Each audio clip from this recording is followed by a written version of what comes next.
Well, hello, Grace Christian. Good to see everybody here today on our broadcast. I'm here with my friend Mackenzie, and welcome wherever you're watching, whether you're with your family, alone, or with your microsite. We're really glad you're here. Yeah, let us know that you're here by commenting on our Facebook, sharing the Facebook feed, inviting someone to watch if you're watching on YouTube. Just somehow let us know that you're here. We would love to see how you're worshiping today. Yeah, we've continued to see people show up and start connecting with Grace through our online services. Just last week we had a Discover Grace class, and I got to meet some people for the first time, which is kind of strange. Meeting people that's never been in our building, but they've started connecting with us online. And so, continue to invite your friends and your family members, and I know it's making a difference. Just this week, I heard Peter Hall has someone in their small group / microsite, they do it all together, who is loving Grace and has never been in the building. And I hope they like us when they get here. That's my fear, is that these people think they like us, and then they're actually going to come in the building and realize, like, I don't really like you all as much as I thought I did. But that's true. Let's go ahead and address the elephant in the room. Mackenzie and I had a little bet. For a second, I thought you were talking about me. I didn't know where you were going with that, but yes, keep going. I was. That's kind of awkward now. But so we had a little bet about the Super Bowl. Randomly. Big bet. She, with all of her football knowledge, chose the Buccaneers early in the playoffs. And I know you know a lot about football. I do, so much. Like, can you name 3 players in the Bucs? Tom Brady. Okay, that's one. And of course, he throws the ball to Gronk. That's 2. That's one more than I thought you'd get. And I'm going to be really impressed if you grab a third one here. There was a guy, I think his last name was Brown. He played for the Chiefs last year. No? Okay. There is a guy named Brown, but he didn't play for the Chiefs last year. But that's close. But the reality is, I picked the Chiefs. And I picked the Bucs. She picked the Bucs. And the Chiefs didn't score a touchdown in the Super Bowl. I just want to throw that out there. You're going to do a full recap? A full recap, in case you missed it. And in case you missed Andrew's 200 burpees yesterday. Yeah, I had to do 200 burpees. That was the bet, and that's fine. I'm a man of my word. I paid my debt. I've also learned my lesson. That's twice in the last month I've had to do 200 burpees over a bet on a sport. What have you learned? I've learned to quit bet. I'm just not good at this. I'm not good at. So I'm done. I've completely retired. But congratulations to all the Buccaneers fans. I know you're a huge Bucs fan. I can't imagine how big a deal that was for you. I mean, was I crying at the end of the game? Absolutely. It was incredible. I know you live and die with the Bucs. I have, their jerseys. Coach. I know you really love their coach. His name is exactly. All right. Anyways, we're really glad that you're on here. And listen, we made a big announcement last week, March the 21st. We are going to start having in-person services, and so that may be a great option for you and your family. And we know that some of you all maybe, that's still not the next step for you. And that's okay. We're going to continue having a great online experience, but we've been working hard. Getting the building all put together and trying to reconnect with volunteers to figure out who can help us. And speaking of that, there's an opportunity to get involved with serving next Sunday, right? Yes, next Sunday, the 3rd Sunday of every month, we have this opportunity. We call it Discover Serving, so that you can figure out how you can discover what serving options are here at Grace. Andrew's going to lead the class and talk about the different ministries, different serving roles. If you want to get plugged in, this is a great way, because in order to usher everyone into the service, we're going to need people like you, smiling faces through the mask, just welcoming people into Grace. So we're super excited about that. Yeah, so if you've never been through Discover Serving, next Sunday at 1 o'clock, and they can get registered by texting My Next Step to 31996. Yeah, so do that. I would love to connect with you. I mean, really our heart is to help you figure out the things that God created and wired you to do. And we're confident that God has something that He wants you to do and a place that you can serve here at Grace. And so go ahead and do that. Get registered, and I'll see you next Sunday at 1 o'clock. Yeah. Tell us a little bit about the series we're in, because I know you kicked off a new series last week, and Dan's preaching this morning. So yeah, in their shoes. So we're talking about this idea that Christ really modeled that best for us, that He really came down, He put on skin, He walked through everything that we walk through. And last week in Hebrews, the author says, for this reason, He became like us in every way so that He could be merciful and faithful to us. And so today, I know Dan's going to even take it a step further and talk about how we live that out, how we're Christ-like in that way. And so I'm really excited about this series. There's something coming up at the end of this month that we're going to be doing that I'm really looking forward to as well. And so, man, excited about what Dan's going to be sharing with us here in just a little bit. Yep, but today we're excited to worship together. So if you're in your microsite or you're sitting at home alone, turn up the volume, listen to our worship music. Take a moment with your family to worship together. We're going to hear a great message, some great worship songs, and we're just excited to be together everywhere, throughout the community, throughout the state, worshiping together. So let's worship.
child of God.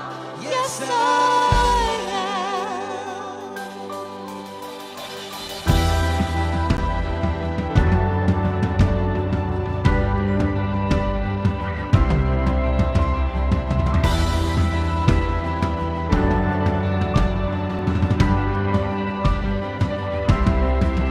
I am chosen, not forsaken. I am who you say I am.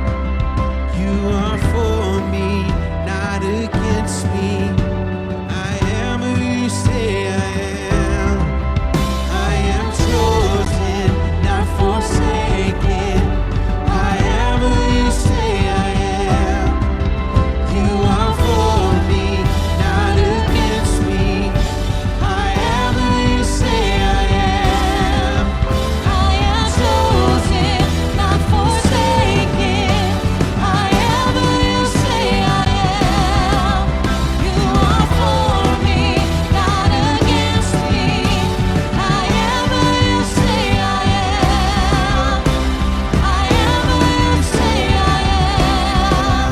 Yes, I am who you say I am. Who the Son sets free, always free indeed. I'm a child of God. Yes, I am. In my Father's house, there's a place for me. I'm a child of God. Yes, I am. Who the Son sets free, always free indeed. I'm a child of God. Yes, I am. In my Father's house, there's a place for me.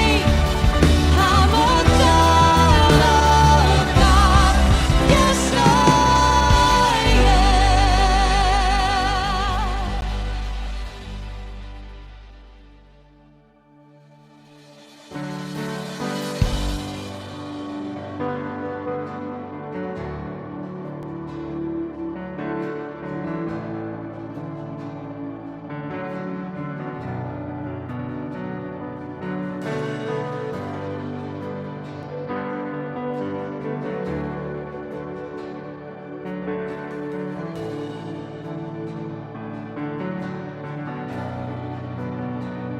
You are here, you moving in our midst. I worship you, I worship you. You are here, you working in this place. I worship you, I worship you. You are here, you moving in our midst. I worship you, I worship you. You are here, you're working in this place. I worship you, I worship you. You are waymaker, miracle worker, promise keeper, light in the darkness. My God, that is who you are. You are waymaker, miracle worker, promise keeper, light in the darkness. My God, that is who you are. You are here, touching every heart. I worship you, I worship you.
light in the darkness, my God, that is who you are.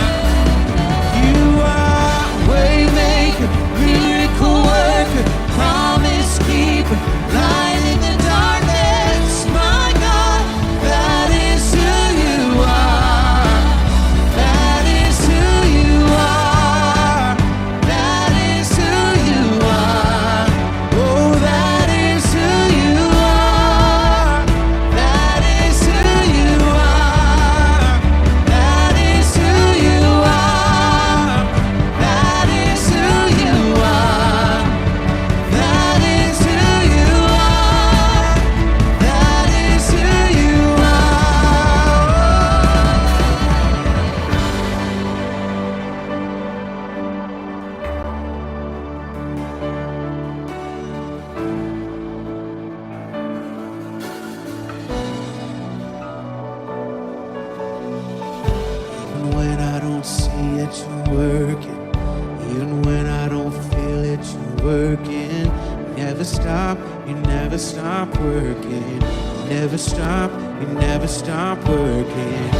Even when I don't see it, you're working. Even when I don't feel it, you're working. You never stop working. You never stop working. Even when I don't see it, you're working. Even when I don't feel it, you're working. You never stop working. You never stop working. Even when I don't see it, you're working. Even when I don't feel it, you're working. You never stop working. You never stop working. Even when I don't see it, you're working. Even when I don't feel it, you're working. You never stop working. You never stop. Waymaker, miracle worker, promise keeper, light in the darkness, my God, that is who you are. Oh, you are waymaker, miracle worker, promise keeper, light in the darkness, my God, that is who you are. That is who you are. That is who you are. That is who you are. That is who you are. That is who you are. That is who you are. That is who you are. That is who you are.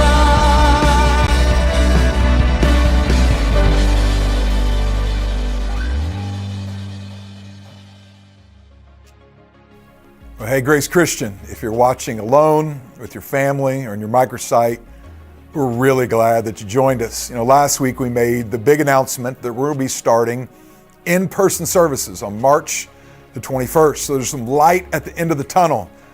And I'm really looking forward to worshiping together with all of you all and not having to preach to an empty room anymore. And we're confident with social distancing and masks that we can create safe environments that we can regather in. And so we're in the process of getting the building ready, reaching out to all of our volunteers to be prepared for our big reopening. So maybe you've never served here at Grace. What a great time to get started. Next Sunday, we're offering Discover Serving at 1 p.m. through Zoom. And I would love to help you discover how God's wired you to serve right here in this local church. You can text My Next Step to 31996 to get registered. Last week, a friend of mine lost his second family member within a month. And their family was grieving and hurting. And on top of that, they were struggling to figure out how they're going to pay for all these funeral expenses. Because you all are so generous, we're able to reach out to them and offset some of those costs. Moments like that make me really proud to be a part of this church. You can give here at Grace by texting any dollar amount to 84321, or you can go to our website, gracechristian.tv/give. Today, we're in the second week of our series called In Their Shoes. I'm really excited to hear what Dan has to share.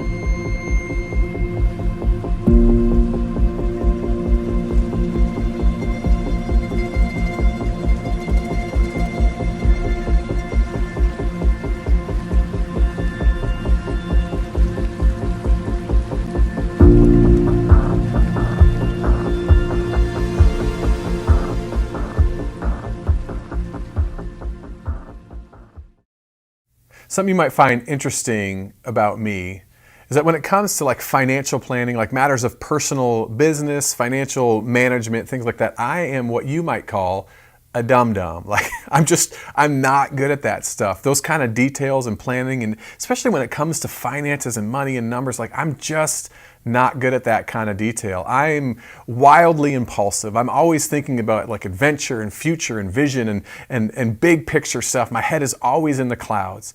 And so when it comes to details and planning and really kind of paying attention to the nitty gritty and being efficient and thinking ahead and step-by-step process, like that is not my natural space. And I've had to work really hard through my adult life to get better and to value that stuff. I'm so thankful for a wife who is gifted in those areas, and she's coached me and challenged me and encouraged me to care about that, and I'm so much better at those kinds of things now than I was 20 or 25 years ago. But I've certainly had to learn some of this the hard way. I remember one time in particular, I was a senior in college, and at this particular time in my life, I was pretty much running on fumes, so to speak, when it came to my finances. The summer before my senior year, I had worked at a camp, and I spent my entire summer salary on an engagement ring for my wife. And so when I was rolling into my senior year, I was basically living off of whatever I could earn from my job on campus. That was it. And it was really like just a few hours a week. It was maybe $50 a week, if that. So there just wasn't a lot of money. And that was pretty simple. Didn't have a credit card. I had an ATM card, but never used it for purchases. I only deposited my check into the ATM machine, and I would pull out cash. And so I always just understood my finances based on what was printed off of that ATM machine receipt. I would put in money or take out cash, and it would say your current balance is blank, and that's how I knew what my money was. Now, there was one particular instance I recall when some friends of mine, we were getting ready to go out. We all wanted to go out to a movie together, do the Chinese buffet, go to a movie. And I knew that the last time I went to the ATM machine, my little receipt said, your current balance is $22. So I had very little money in there, but I knew I could pull out 20. That would allow me to enjoy the evening. And then my paycheck would be coming soon. So I would be okay. Was cutting it close though. So I go to the ATM. I go to pull out this cash, but all of a sudden it's telling me there's insufficient funds. And come to find out, not only was there insufficient funds, not only was there not $22, there was actually a deficit. And on top of that deficit, the bank was now charging me something called an overdraft fee that I was going to have to pay them because my bank account went below zero. And so I'm like frustrated, I'm furious, I'm trying to figure out what's going on. And I did the only thing that I knew to do in that moment, which was to call the smart person I know in my life, Erica. She had graduated already. She was working at a CPA firm. And I called her up and I said, Erica, this bank is just messing with me. Like last time I checked, just a few days ago, they told me on their slip from their ATM machine that I had $22 in my account. I haven't done anything different. Coming back a couple days later, and now they're telling me I've got zero, and they're charging me because I'm at zero, and they're going to cause me this fee. Like something's going on. They're trying to mess with me. They're trying to steal my money. Like, what do I need to do? Who do I need to talk to at the bank? How do I fix this? How do I get my money back? And Erica kind of talks me down a little bit, and she says, "Okay, just walk me through this for a minute, Dan. Like, what was your bank account balance last time you checked?" I said, "Well, I took money out a few days ago. It said my current balance is $22." And she said, "Well, what about checks? Were there any checks that you wrote?" And I said, "Well, I haven't written a check in weeks. Like I paid Wes for the concert tickets a little while ago, but that was weeks ago, maybe even a month or so ago." And she said, "Well, did Wes cash the check?" And I said, "I mean, that's what it was for. I assumed he did." So Erica says, "Well, what about the check register? Did you write that down in the check register?" And I said, what do you mean? What's that?" And then my wife lovingly and kindly had to say, my fiance at the time had to say, in the most kind way possible, "Dan, you're an idiot. Like, you're the problem here." And see, here's what I did. Like, I got so frustrated. I wanted to blame the bank and assume that they were doing something wrong, assume they were trying to cheat me out of my own money. And then when I found out that my friend Wes took a while to cash the check, I wanted to blame him as being lazy. And because he took so long to cash that check, it screwed up what my current deposit, what my current balance was. And Erica had to walk me through this and say, "Hey, you're actually responsible for your own account. When you send out a check, when you pull out cash, when you deposit, you write that down in your ledger and you keep your own balance." And as much as I wanted to be agitated and call people names and blame it on other people, I had to come to terms with the fact that those assumptions, those conclusions were incorrect. And that there was a piece of this that I just didn't fully understand in the moment. I had to learn how to actually be an adult and have a bank account. It was all my fault, nobody else's. Now here's the thing. I do this kind of thing far more than I'd like to admit. Not the bank account piece, like fortunately that we're good with that at this point, but I make these kind of assumptions all the time. Like something happens, a situation comes up that disrupts me. Maybe somebody says something or does something that offends me or challenges me in some way, and my inclination is to label, to call them names, to think, well, they are just a, or he is just a, or this situation isn't fair, or to make assumptions about things that I believe to be correct based on my understanding of what's there. I draw conclusions. I come to quick assumptions. I do this all the time. And I think if we're honest with each other, we'd recognize that this is something we do quite naturally more often than we'd like to admit. I mean, have you ever watched a Super Bowl and wanted to blame the refs for being too one-sided in a Super Bowl or a football game or your kid's basketball game? Have you ever had a teacher you thought was grading you unfairly because there's no possible way that you didn't write an A kind of paper? You ever had to look at your aging parents and just think how stubborn they are because they're not listening to sound medical advice? Like, we want to look at situations and people and we say, he's biased, she's stubborn, he's lazy, and we kind of put these labels on people and act as if that's the end of the matter. We do this all the time in subtle ways. There's some pretty obvious ways I think we do this too. I mean, just think about ethnicity, think about race.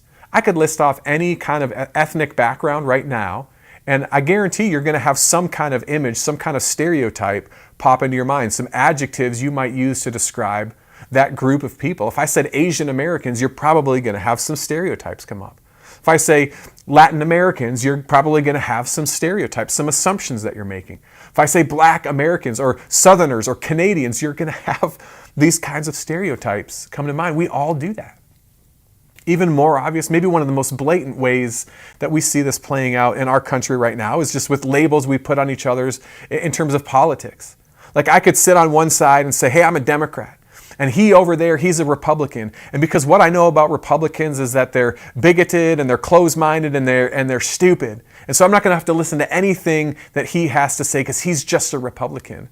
But then people on the other side are saying, well, I'm a Republican and she's a Democrat over there. And Democrats, man, they are lazy, and Democrats are dishonest and they're immoral. And so I'm not going to listen to anything that she has to say because she's just a Democrat. And what we do is we so easily put these labels, these stereotypes, these assumptions about other people in so many different arenas of our life. And we kind of write them off, and we just allow ourselves to push people aside because they challenge us in different ways. We don't like them when we're drawing conclusions about them. We do this all the time. And so the question is why? Why is this such an ingrained part of how we operate with one another? I think there's a lot of reasons for that, and one of them is actually incredibly cool. It's the fact that this is actually how God has created us. Like, biologically, we are the only creatures in all of creation who have the ability even to think like this.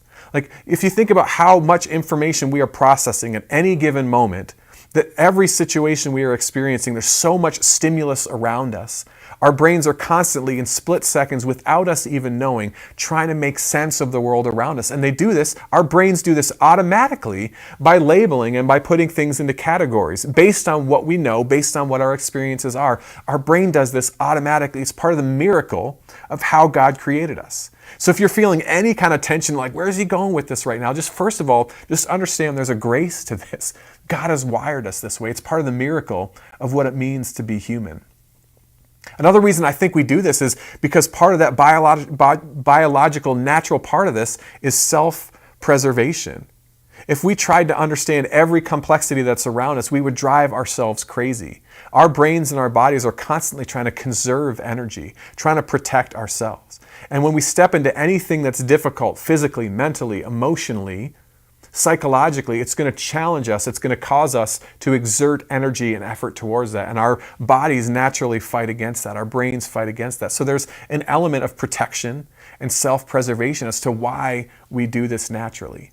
The problem is, however, when we start to operate as if these conclusions are all there is, as if these labels are all there is, as if these assumptions that we make about how the world operates around us are the correct thing, and that we somehow are the only ones who are right and have the full understanding, then we actually begin to write other people off, and we begin to dehumanize people. Because what happens is these labels, these assumptions and conclusions we make, It allows us to think less of people and think that they're not actually people that need to be loved or need to be heard.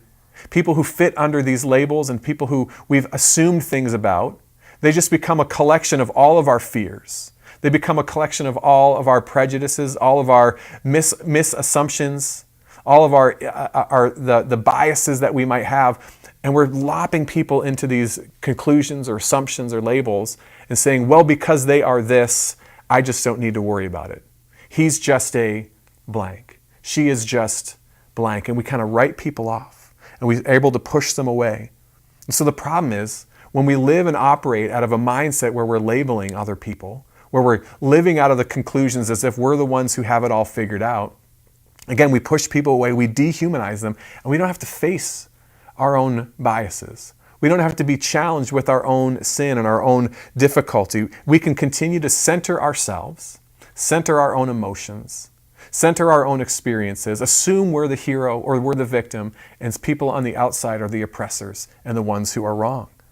Because it's much easier for us to just manage our lives and survive when we can fit others into these labels. But the trouble is, again, that robs other people of their humanity, and we miss out on what it means to be the people of God. See, labeling other people, assuming things, jumping to all these conclusions, these become walls.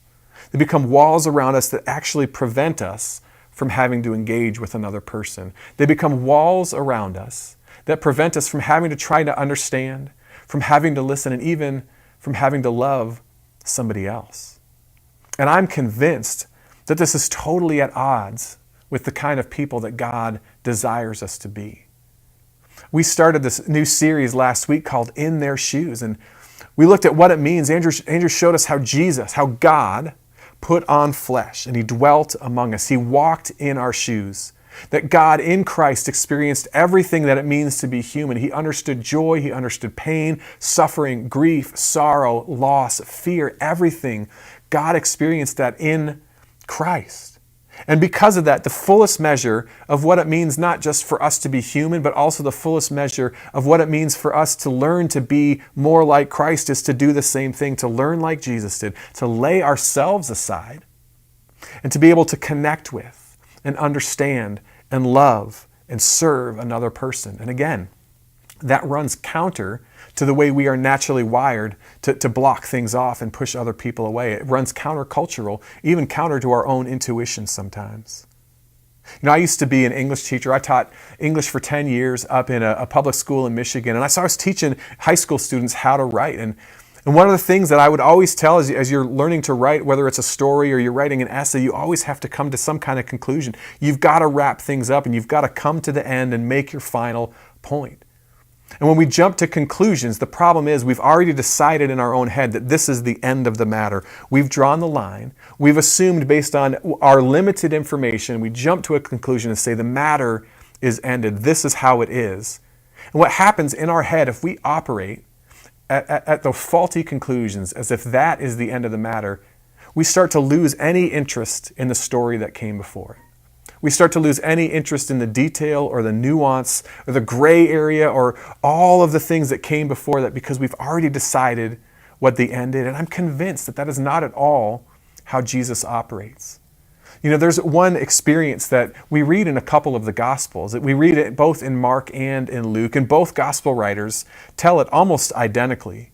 So if you look at Luke chapter 21, you see what's happening is that Jesus is in the temple like he often was in Jerusalem, and he's teaching people. They're asking him questions. He's just teaching in the temple. And then this moment comes where he just kind of pauses for a moment. And he looks up and he witnesses a very ordinary scene. There's nothing spectacular taking place, but he kind of pauses and he turns everybody's attention over to this. And he says, hey, just check this out for a second. I want to show you something. And here's what we see happening. This is Luke 21, verses 1 and 2. It says, as Jesus looked up, he saw the rich putting their gifts into the temple treasury. And he also saw a poor widow put in 2 very small copper coins. So basically, again, you got Jesus, you got his listeners here, and they're kind of doing this people watching thing. Like they're just looking up and saying, hey, check this out. Let's watch these people. There's a movie that my wife and I loved when it came out. We watched it when we went out for a date. The movie was called Date Night. It was starring Tina Fey and Steve Carell. And they play this couple who are kind of stuck in a rut in their marriage. And When they go out and have a dinner date, they like to sit at the table and they play this game called What's the Story? And they look around, they point to other couples, other people in the restaurant, and they say to each other, hey, what's the story there? And then they like to make up little assumptions about who they are and like what's going on in their relationship. And it's this comedic moment that the two of them have together. And that's kind of what Jesus is doing here. He's looking and saying, hey, what's the story over here? You got these rich people coming over and they're putting their offering in. And there's also this widow coming in and she's putting in 2 very small copper coins. You know, I remember as a kid, even as an adult, I remember taking my kids to the mall around Christmas time. And do you remember those large, funnels, the big orange or yellow funnels that are used for fundraising for coins for I don't know if it's St. Jude's or whatever it is, but these large funnels, and they have this little drop-in point where you could drop a coin and it goes around the edge of the funnel, around and around, really slowly at first. And as it gets closer to the center, it starts picking up speed and getting louder and louder. And pretty soon it's at the very center. It gets faster and faster and faster. And soon it's such a blur. It's going so fast until all of a sudden it gets to the bottom and it drops in with a thud. You hear it land on the pile of coins down below.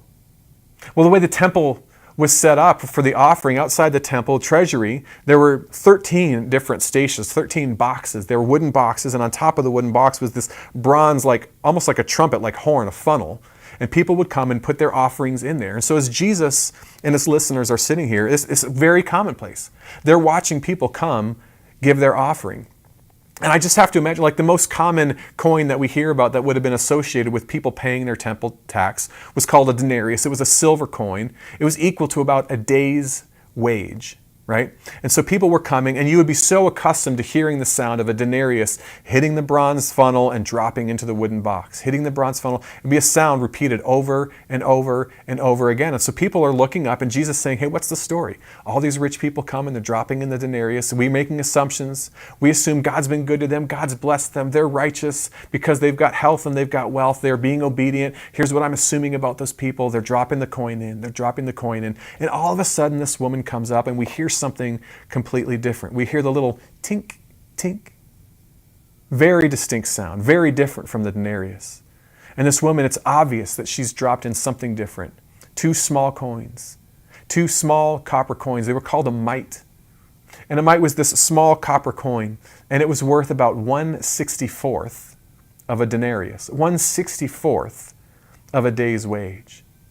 And so again, all these people watching, they see this experience happen. This woman walks up, drops 2 little mites in, equal to 1/32nd of a day's wage. I can do some math. I'm learning. She drops that in there. And what are the assumptions? Jesus saying, what's the story? And people are thinking, well, she's a widow. Maybe she did something, or her husband did something, or family did something that God's kind of punishing her now. Her husband has died, and she's now kind of left in this poverty situation because of something in her life. So she's not as blessed as these other people. And honestly, 2 mites, that is nothing. What's even the point? Why even bother putting that money in there in the first place? And this right here is the moment where Jesus challenges their assumptions. He goes on to say this in verses 3 and 4. He says, truly, I tell you. He said, this poor widow has put in more than all the others. All these people gave their gifts out of their wealth, but she, out of her poverty, put in all she had to live on. And Jesus knows. He knows what they're thinking. He says, look, you've come to a conclusion about this woman. You've come to a conclusion about her. You assume that the value of what her offering is determined by the size of her coin. But Jesus is saying, look, let me tell you something. That's not the story. This is not about currency. This is not about coin.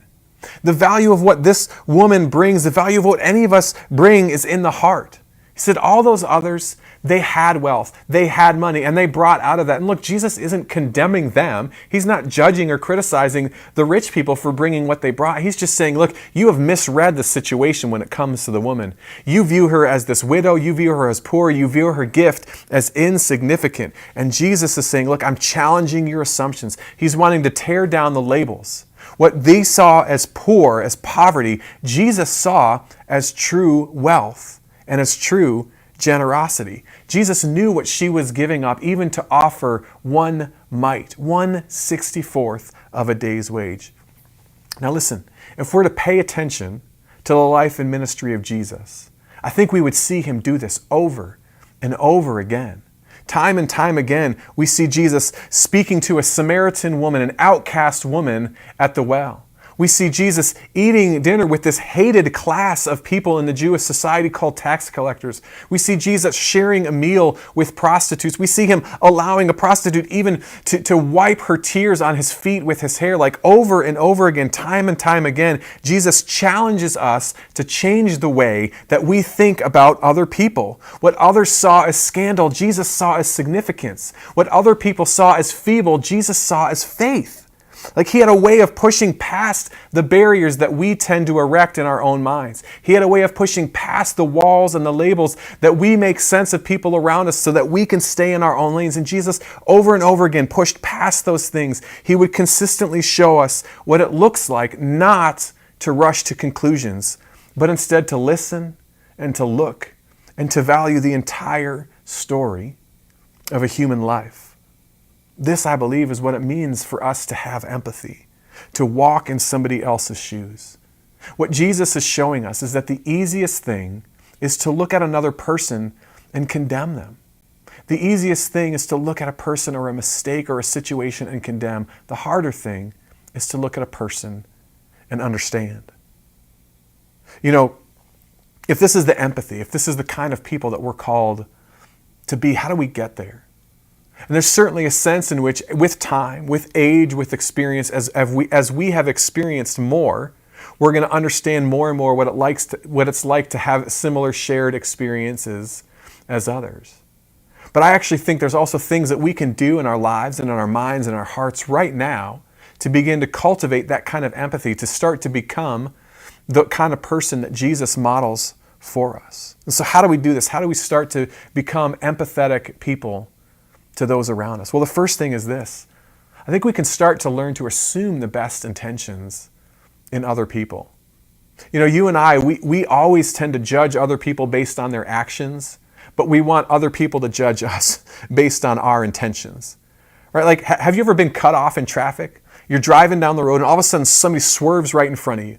And you have to slam on the brakes, you almost rear end them, you kind of come to a jolt that terrifies you for a second, and then all of a sudden you're just mad, like you are honking your horn, you're yelling words, you're maybe waving some happy fingers at them or something, like you're just mad, and you assume that person is a reckless driver, that they're careless and inconsiderate about anybody else around you. Have you ever cut somebody off though? You ever pulled out in front of somebody or made somebody swerve and slam on their brakes? I have. And as soon as it happens, I realize it, and I'm thinking to myself, oh, I'm sorry, like I had a kid crying in the back seat, it's been distracting. Or maybe I'm thinking, man, I'm late for this meeting, I got to get to this meeting, it took me so much longer to get through the Chick-fil-A drive-thru than I thought. That's actually probably a lie. It took me longer to get through the Wendy's drive-thru than I thought, and I'm just in a hurry, I've got to get to this meeting, and so I'm really sorry. Like we want people to judge us based on our intentions, to kind of give us that pass. But we judge other people by our actions, and Jesus knows this. He looks at this woman and he says, look, you don't get the full story. Over and over through Scripture, we read that God judges people by the heart. Mankind judges others by their actions, but God sees the heart. And so we would do well just to learn that we're almost always going to have these moments of frustration, but when we can get past that, to calm down and say, hey, I wonder what would happen if I assume the best intentions about this other person. How's that going to change the way I approach this situation, this circumstance? You know, another thing that we can do in our lives is be people who cultivate curiosity. Research shows that actually our brains start to become lazy by the age of about 25. And scientifically what happens is not that we lose the ability to learn, it's that our brains learn the neural pathways that are traveled more in our thought process. And so almost like developing these ruts or these highly traveled pathways in our brains just start to become lazy, and they're going to use the fastest and easiest way to pass information back and forth. And so if you ever wonder why when somebody gets older they seem to be more set in their ways or more stubborn, that's not necessarily completely the case. It's that we've just become lazy with our brains. And the way to combat that is actually through curiosity. Science would tell us, like, if you want to remain vibrant and be able to continue to learn new things as you get older, like, we need to take up hobbies. We need to learn kind of creative things in our lives. We have to be people, I believe that if we're people who love Jesus, if we want to be a people who are empathetic with others, we have to cultivate that kind of curiosity. Be what you might call a story collector. Learn to ask questions. You see, our default when we label and make assumptions, when something is challenging or difficult, or we don't like what somebody's saying, we want to say, yeah, but what about this? Or yeah, but what about that? And we want to point and deflect to a different direction. But what would happen if we started to say, hey, what's the story behind this? And we started to ask the question instead, hey, tell me more about that. That's not my experience. Like that doesn't line up with what I know, what I've experienced. Tell me more about that. What does your experience say about this situation? What does this make you feel and why? Hey, I'm curious about why you value that. Tell me more about that. If we become people who are story collectors, if we cultivate this kind of curiosity, that means we're not beginning with the end in mind. We're actually curious about everything that's come before that. And we're going to start to understand people from their perspective. We're going to learn how to put on their skin and put on their shoes. You know, I was so grateful recently for somebody who came to me and said, hey, let me take you out to lunch. And he sat down with me and said, hey, you said something in a sermon recently that kind of rubbed me a little bit the wrong way. And I just wanted to find out, like, what am I missing here? Is there something I'm not understanding? And he and I got to sit down and we just had this wonderful conversation of getting to know each other, talking through it. And I got to say, oh, and I'm so sorry that if that's how you interpret it, maybe I need to think about this when I'm communicating. And he was able to say, hey, it rubbed me the wrong way, but I just wanted to learn more and see, what am I missing in this situation? What do I not know about you that I need to know? And I walked away from that lunch with a new friend and with just the highest respect for this individual who actually took the step to say, hey, tell me more about this. He could have easily pushed me away. He could have easily written me off and say, I never want to listen to another thing this guy says. But no, he leaned in and he pressed in. And so we become story collectors. We cultivate that kind of curiosity. And just like this individual did with me, we choose proximity. We choose to move close to other people. Listen, that's what Andrew told us last week. We saw Jesus do that. God didn't stay distant from us. Jesus came and put on skin. God with us, Emmanuel. He drew close in proximity. I think Brene Brown maybe was the originator of this. She said once, it's hard to hate people up close. It's really hard to hate people. We actually have to work. And that's not to write off really difficult relationships you might have. But in general, if we're making assumptions about other people, once we start to draw close, once we start to collect their stories a little bit, it's really hard to hate them, and we actually begin to understand them. So listen, we've got to do these things. We've got to assume best intentions. We've got to cultivate curiosity. We've got to choose proximity. And maybe lastly, we just need to sometimes assume that we're wrong. If I've learned anything in my 42 years, it's that I'm probably more often wrong about a situation than I am right. Rarely are my assumptions completely correct. Rarely are they accurate in fullness. They're almost always incomplete. And my assumptions almost always, again, center me and my emotions as being either the hero or the victim, and everybody else on the outside is somehow wrong. But I'm learning over time, and I'm still learning this, that my assumptions are often incorrect. And so what if we approached others? What if we approach those tension points, those challenging points where we are feeling ourselves get defensive and say, hey, what do I not understand this? Just like my wife had to do all those years ago to tell me, hey, look, you're not understanding something about how banking works. I had to say, okay, there's something I don't get here. What don't I understand about this situation? What do I need to learn in order to be able to move forward more completely? Here's the thing about empathy. This is how we belong to God. Right? God became flesh. He dwelt among us. And that was the way Jesus became our faithful high priest, because he could empathize and knew everything that we could have, so then he could go to God and represent us. That's how we belong to God, is through the empathy and compassion of Jesus Christ. And this is how we belong to each other. That's what empathy is. We lean in, we draw close, we listen, we have this posture of humility about us. As Maya Angelou once wrote, she said, the price is high, but the reward is great. The price is high, but the reward is great. Listen, the cost of empathy is heavy. It's hard. It means we're going to start to carry a weight that we weren't carrying before. It means we're going to push up against our own sin and confront that. We're going to push up against things that might make us uncomfortable, that challenge the way we think. That is a heavy cost for us to bear, and we have to choose that. It's not in our nature to be that way. It's not comfortable for our brains, and so we have to choose to carry that high cost, but the reward is great. The reward is great. Listen, the reward is discovering that the end goal of working through the tension, that the end goal of working through these relationships, of getting to know people up close, the end result is not that we discover we are right. The end result is that we discover that we're known. And that's exactly what God has done for us. And it's exactly what we get to do for one another. And my hope and my prayer for myself, I know I need to learn this so much. I have so much to do. My hope for myself, for you, for us as a church family is that we would slowly become this kind of people who belong to one another and who are known by one another and can carry one another's burdens in that way. Would you pray with me? God, we thank you. We thank you that you know what it's like to walk in our shoes. That though Jesus in his very nature was God, he put that aside. He set aside that right. And he became a man. He walked in skin. He suffered, he grieved, he knew everything that we experience in this life so that he can fully take all of that as a faithful high priest to God. So God, we thank you for the grace and the freedom and the forgiveness offered to us through Jesus Christ that's found only at his cross. And God, because we are people who belong to him, who belong to you, who are being formed and made in the likeness of Christ, God, that we would also become people who do this for others. God, soften our hearts where we need to be softened.